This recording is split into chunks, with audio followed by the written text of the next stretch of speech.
Had a devil of a time with RSV across the whole U.S. actually, but including here in the in the triad,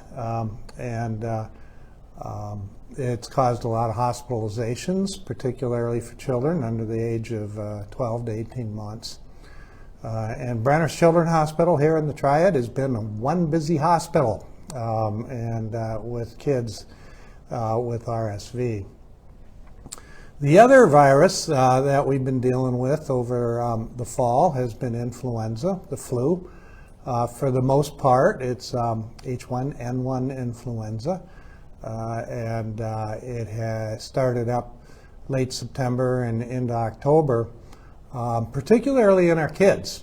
And it was really going around the schools. There was one time where West Forsyth High School in town had over 400 people out with the flu on one particular day. It roared through the schools. Schools aren't masking now. And so that virus took advantage of that. And when we got into the holiday of Thanksgiving, so we've kind of had these two viruses, RSV and flu, giving us a hard time this fall. And where's COVID been during all this time? Kind of asleep, hiding out, hanging out in the bunker, I guess. Our COVID cases have been real low over the fall. It's interesting and how the flu in particular, but other viruses as well, and COVID tend to predominate on one of those tippy scales that you can see, or the teeter-totter.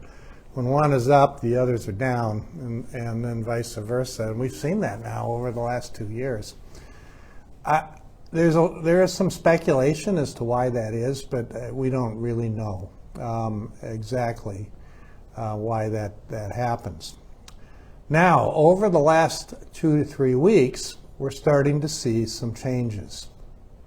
And these changes are, one, RSV numbers have declined considerably in kids, particularly here in North Carolina and the triad. There are some other regions in the U.S. where it's still circulating pretty heavily, but around here it's declined. So we're well past peak for RSV now. The other thing is that flu or influenza has been less of a kid problem in the schools problem and more of an adult problem. And this usually is what happens with flu, because after it's been with the kids for a while, they bring it home, and then the adults get it. And then lastly, it tends to be the elderly who get it because they're exposed a little bit further down the line. So we're starting to see our numbers of influenza be more of an adult problem than a kid problem.